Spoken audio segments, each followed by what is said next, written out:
Sojourn Psychology, and today I am shooting our vlog from Canmore, Alberta, which is in the heart of the Rockies. I don't know if it's in the heart, but it's in the Rockies and it's spectacular here.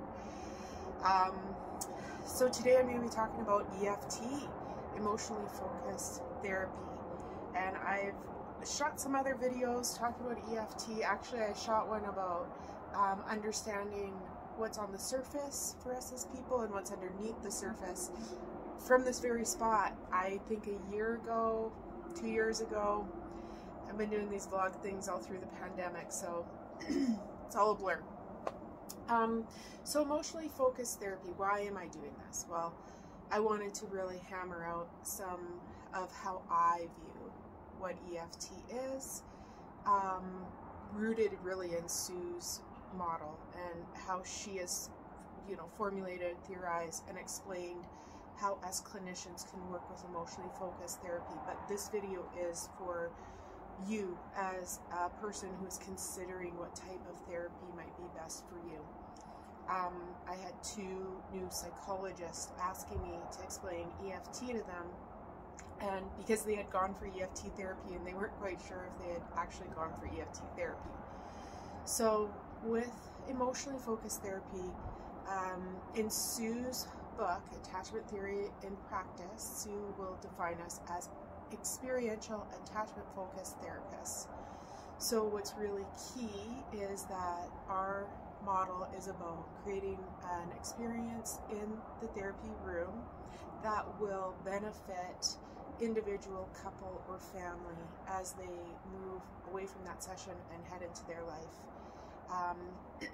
And the goal is, of course, to cultivate experiences through our insight and our awareness of how people function and our vulnerabilities, so that our clients essentially will go on and have more of the love signs, love energy stuff that we're all actually hardwired to long for. So a great Sue quote, and I was able to help out at a training, I don't know, 2 weeks ago, last week, who knows, with Robin William Blake, who is a great EFT trainer out of Toronto. And Robin shared this quote I hadn't heard, but Sue says, "Love is not a bargain, love is a bond." And I was really inspired when Robin brought up this quote, because so often I think when people come in, whether it is for support with their children, support with their marriage, or support with themselves, a lot of times people come into therapy thinking, I'm going to have to bargain. I'm going to have to figure out what I'm willing to sacrifice, what I'm willing to give up on, how I'm going to compromise, because obviously my expectations are wrong. As well, when we're bringing other people in, a spouse or children, oftentimes we're sort of seeing, I'm saying we, but clients, and my own experience of blame, shame, humiliation, looking at somebody else as the problem. So I'm going to bring this person in hoping that the clinician can inspire them to bargain down and, just come to the light and realize that they need to change some things. That's not what EFT is about. EFT is not about people bargaining or really having to compromise as we hone in on the bond and love science and the energy of attachment, our experience of relationships, and actually having an experience of safety and vulnerability within safety. Those bargaining concerns transform, or we transform. And that's the other thing, is good attachment focused therapy can also help us to make boundaries or change relationships. So sometimes good therapy means that relationships change in one way or the other. Sometimes good therapy means couples break up, or an individual in emotionally focused individual therapy might realize that they have to really make some significant changes in outside relationships. So, and I apologize for the frog in my throat. I did have COVID 3 weeks ago, and I have this little buddy, this frog, that's living inside of me still, haunting me. But other than a little froggy voice now and then. I'm completely fine. Sidebar, or squirrel, whatever you want to call it. Squirrel, right? So Sue really has a beautiful layout for us clinicians. And we'll talk about the steps and stages, which is actually a little bit hard for us to embody, but it is our map. And if you're seeing an emotionally focused therapist, they might allude to the map. Now, this map is what Sue originally designed for couples therapy, and it is a little bit different with family work and individuals. However, for me, because I really work so strongly and so long with couples, I still really value the steps and stages. And even though it feels different with my family work, and I would say I'm not 100% sure what my theory or my experience, how I see the steps and stages with the individual work, although it's the same design for the goals. So initially, when you're coming in for any therapy, but with emotionally focused therapy, our real beginning step is assessment. And so we are meeting with a client, and it's not something that we can do over the phone in a 15-minute call to sort of get the lay of the land with you. These are really important conversations where we're trying to understand you as an individual, you in the system, whether that's the family or the couple. We're trying to really understand where the emotional heat is most intense, or we might say the escalation. Where is the escalation in the marriage or in the family system? Where is the escalation that the individual is noticing, the distressing dynamics or concerns? And there's many important parts to assessment.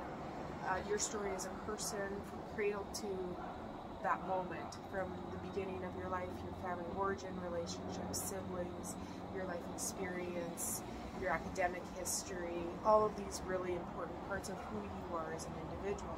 Your romantic relationships, perhaps, previous marriage, current marriage, as well how, if it's couples work, how the couple is explaining or noticing their concerns. Often what I will just start off with asking people is, what got you to the place where you thought counseling was a good idea? Whether it's a couple or a family or an individual, there's a reason why people make that first contact, that first phone call. And I really want to know the most recent instance of, why do I think somebody else is going to help me? Another thing that I notice with clients, and I truly believe this, is that we face hard problems. If these were easy problems, we would figure them out on our own.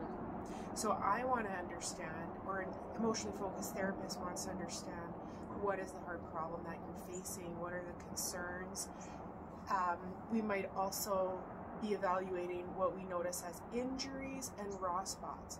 So an injury is something that occurs for somebody where an event happened and I felt so utterly alone in that moment.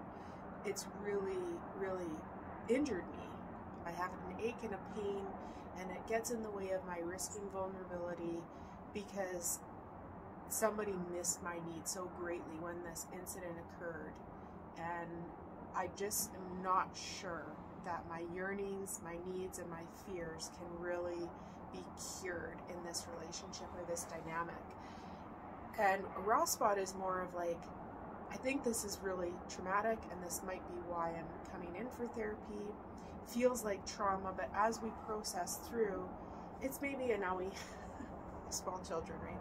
It's maybe more bruisey, achy, but it's not quite like a fracture or something that really needs a more intense holding by the clinician as we've cultivated safety and as we have really found our way through what we notice as de-escalation, through escalation into de-escalation. So in the steps and stages, so step 1 is really assessment. Step 2, and again, this is from the couples design that Sue created, is really noticing escalation. So what I'm going to say, to my clients, in particular my couples. I might say a little bit different with family depending on the age of the children, is that my job is to get to understand the dynamic between you as a couple or in your family, to understand how the cycle of conflict is occurring, because the better I can understand the cycle, the better I can help you to understand it, and the better you understand it, the better you can catch it at home. And that's ultimately the goal, is that we want people to be able to understand how I move in and out of relationships with other people, especially my core people. And if I can see it and catch it, great. If it goes off, which it does for everybody, put your hand up if you ever have conflict, right? I do. Maybe it's after the fact that I'm like, oh no, the thing happened, we did our cycle, we did our thing, and now I'm gonna go back and backfill and repair and notice it. I know my part. I can see my side of the street. I can clean up and own my part of the problem. So again, when I was able to support Robin a few weeks ago, he asked me this great question, and I loved it. It was just a real simple thing. He said, what do you think is like the thread between individual couples and families? Like, how would you explain that to somebody? I would love to ask Sue. I think I'm going to start asking all of my sort of supervisors and mentors and my supervisees, because it's just a brilliant question. How do we see the common thread? So this is my take. And I really, for me, I feel really confident that I believe this is true. Part of the cycle, so Sue would call it an infinity loop. And basically our conflict, we can most purely see it's like there's an escalated dyad, whether that's family, individual, or couples. So when a family comes in, we want to sort of notice, where is the most heat in this situation? Where is this infinity loop of cycle or conflict really showing up most profoundly? And in the infinity loop, I'm going to put a pop-up in here somewhere if I haven't already. I'm editing this on my phone. So you'll see that what is really key is on each side of the equation, there is a person's above the surface behavior, their perception and meaning that they're making about the world around them based on their attachment experience and their life experience. And then above the surface is more of our secondary emotion, or the emotion that people see. And it can be explosive, it can be really rigid, it can be stonewalling, as Gottman might say, it can be contemptuous or critical. It's like there's the emotionality. People notice our feeling, that feeling. Underneath the surface, what people might not know is going on is our more vulnerable emotion. Originally, we would notice it as our primary emotion. It's just a little bit more vulnerable. It's the emotion that I would say is, I'm just not quite sure that this emotion is safe to be held and loved and accepted by other people, so I keep it tucked away, so tucked away that I might not even notice.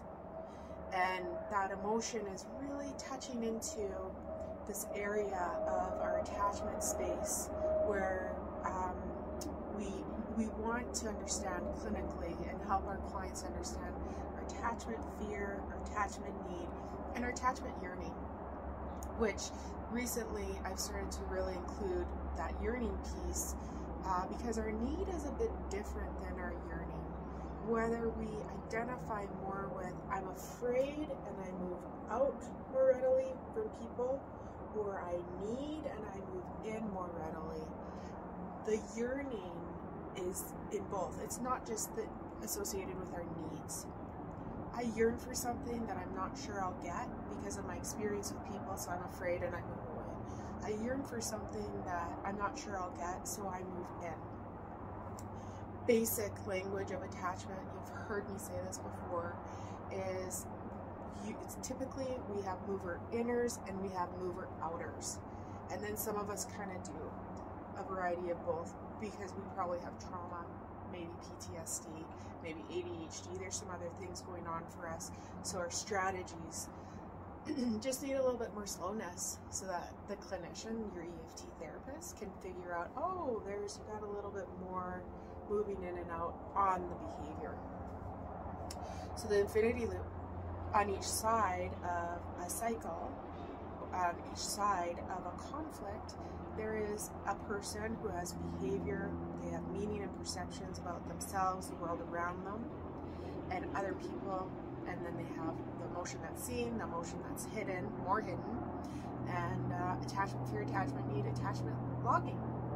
And we're really trying, I need to understand that. I want to map it out, I want to write it down, I want to get very good at knowing the cycle so that when it shows up in the clinical room, I can say, oh, here, something's going on here.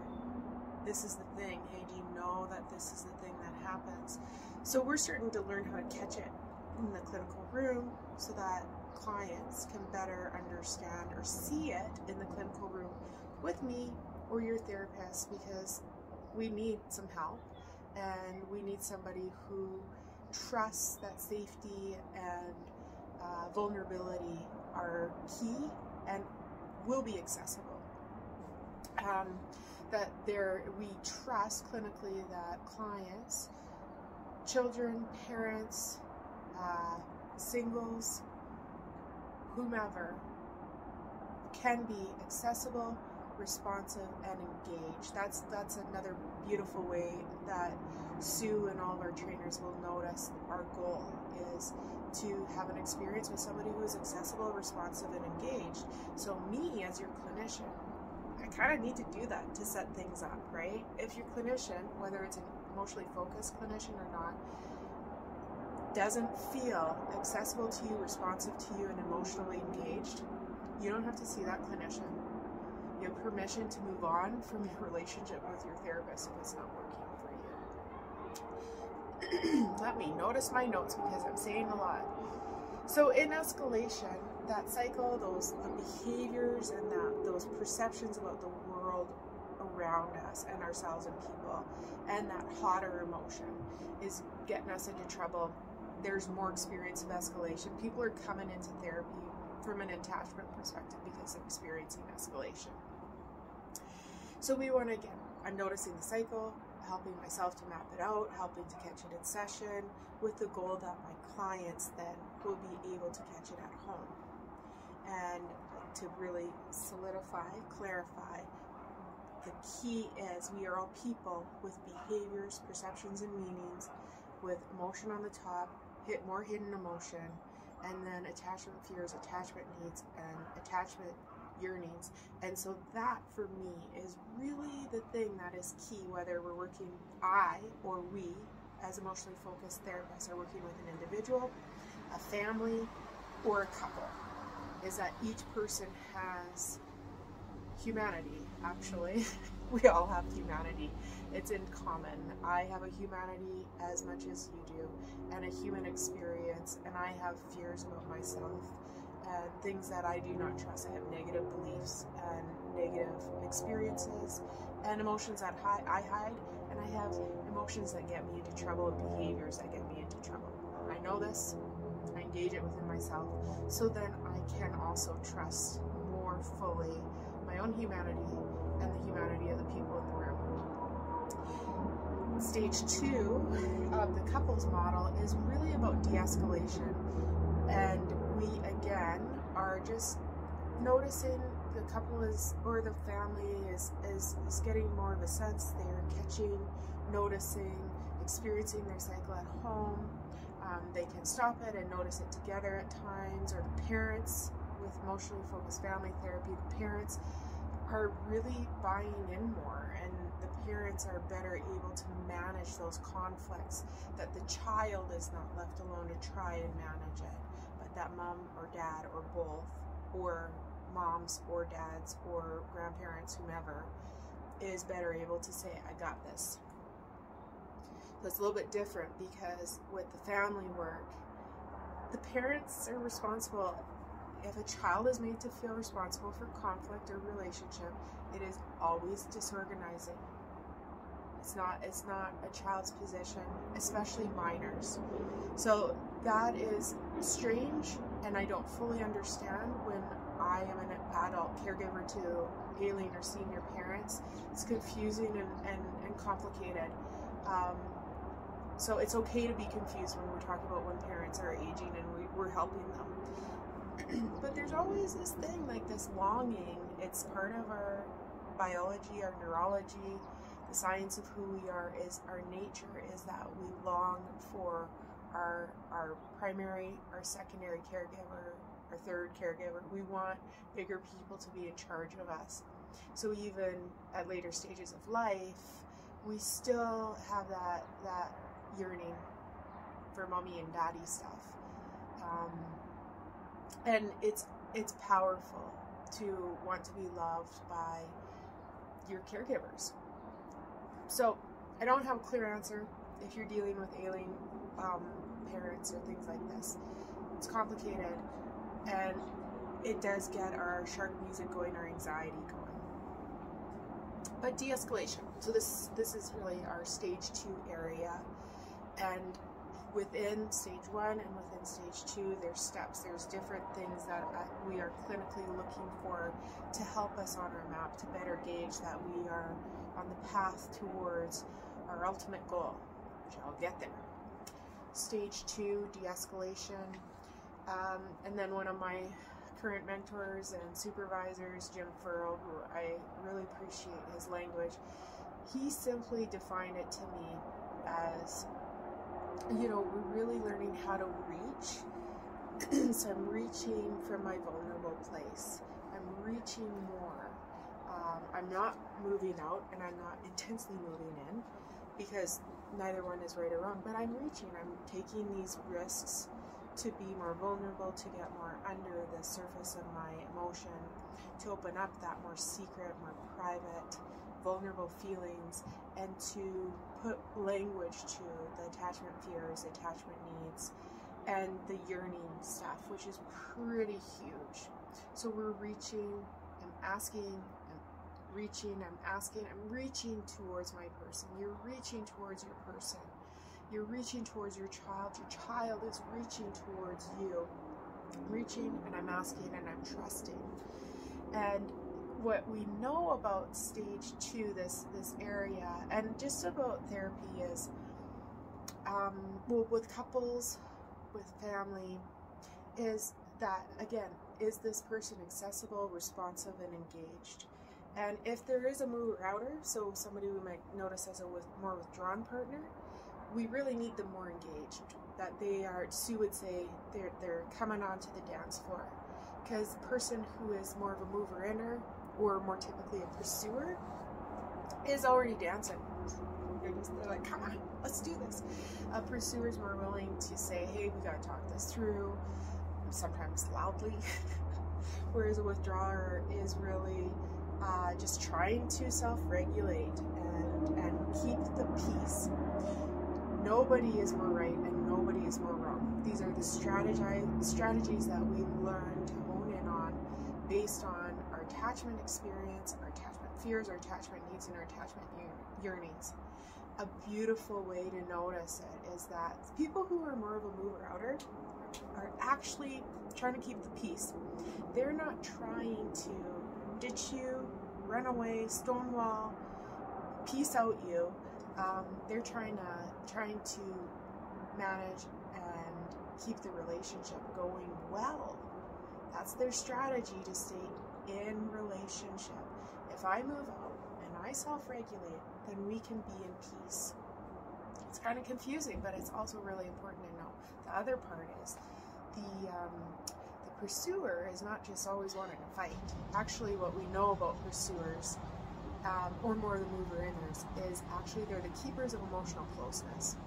So it's lovely if you have a dynamic, in a couple dynamic, where there's a peacekeeper and an emotional close keeper, because it kind of starts to work really lovely together when we find more de-escalation, and ultimately good de-escalation. De-escalation doesn't mean you'll never fight again. My joke and truth is, like, if we stay with our current partner, I mean, the good news is you get to fight with this person for the rest of your life. The bad news is you get to fight with this person for the rest of your life. And that's the goal, is we want to learn our cycle with our partner so that we can see it, catch it, repair it, and keep moving on and have more of the de-escalation, the good stuff. Again, with families, it just makes sense. The difference with families and de-escalation is that mom or dad, primary caregivers, grandparents, whomever, are holding more of that. Hey, I'm mom and I got ya. I got you with me. I got you with the siblings. I'm going to help you guys through this.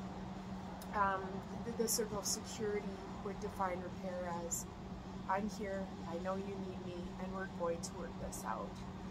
That is our beautiful goal of de-escalation and emotionally focused therapy as well.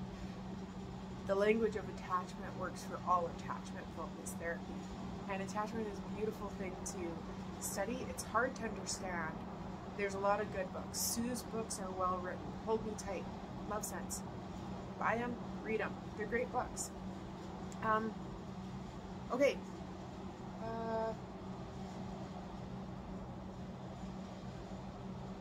Not quite sure what I wrote there, but if it comes to me, I'll go back to it. But the final goal, the real goal of the original steps and stages is what we call consolidation. And that's just like, I have a sure sense of our we-ness, our togetherness. We've worked through our injuries, our raw spots. That's more complicated. I'm not going to dive right into that stuff. But clinically, we've gone there. I know that the initial things that really brought us in are done. When I am further into stage 2, and we're more into that de-escalation experience of reach, ask, trust, trust, trust. I've started to say to my clients, okay, so there's reasons why you initially came in for therapy and those things that we needed to process. I want you to take some time when you go home to consider what is left to feel undone. So when we're through stage 2 stuff and we're enjoying de-escalation and the couple is taking more risks, or the family or the individual, because the individual is taking risks with themselves and with their clinician, that we can evaluate what's left undone, and there's enough safety with whomever is in the room, all the clients, or the client and myself. Safety with me is very important, and we can look through it. Okay, these things. Here's these parts that feel left undone. Whether it's a raw spot, it's something I thought was traumatic, but it's a bruise, or it is an injury and there is still a broken piece there. And we process through those things. Attachment injury repair, move into the stage 3, which is this consolidation, where it's like, those things that were so undone are done. There's a healing and a hope here. There's a togetherness. I think one of the most beautiful things with a lovely family I worked with long term was mom and the parent and I, or the mom and I, just had a final conversation, the two of us, and it was like, you've got this. How do you know they know you've got this? How do you know you know you've got this? And you know I know you've got this. Very similar whether it's with parents or with couples. It's like, how do you know you've got this? What's it like to experience knowing that you've got this? What's it like knowing the other person has this, has you, that safety, that you're not alone thing? We all have a worry about alone. Different flavors of alone. And when we can risk vulnerability, feel safe, somebody is accessible, responsive, and engaged with our fear, our flavor of alone, that's the ultimate goal of emotionally focused therapy. And so, noticing the corrective experience, experiential attachment focus model. So we are in this attachment space. I hopefully have explained that importance of each individual's behaviors, their views, their beliefs and meanings. They're more obvious or shown emotion, they're more hidden secret emotion, and then the attachment fears, attachment needs, and attachment yearnings. But what we're doing in the room is creating these corrective experiences, is what we'll call them. And we really want to get slow. A term we might use is to say slice it thinner. We're going to hone in. We hear story, but we're not really going up into the content of the story. We're getting into noticing that cycle pattern and the real emotions that tie up to her behavior, or the emotions that tie down into attachment, fears, and needs, and noticing how we view ourselves and the other person or persons, and how we're going to work with that. And so the clinician is going to help you to have conversations in the room. And we do things like ask you to look at the person you're speaking to. We might say, I heard you say this. Could you say this specific thing to that person? Or say, what would you like to say? So we're helping to have these conversations in the room so that people learn how to have those conversations at home.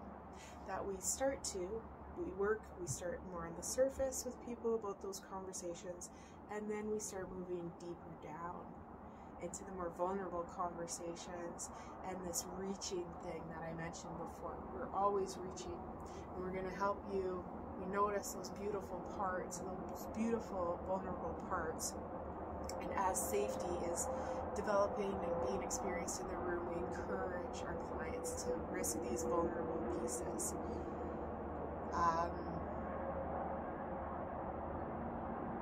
And then we, as the clinicians, we really want to notice those views of how you are seeing yourself and others, and help you to notice the old views and the new views. With family work, it's really important that we make sure that the parents are available and safe and responsive, that they are willing to sit in their attachment position, and that the parents really feel that we are loving and supporting them, and we trust their good intentionality, their caregiver intent. And parents, as awful of the mistakes that we make, and I make some bad ones, we love our kids and we have good intention towards them, and if you don't trust that your clinician believes that you have good intention towards your children, you don't have to see that clinician. You don't have to.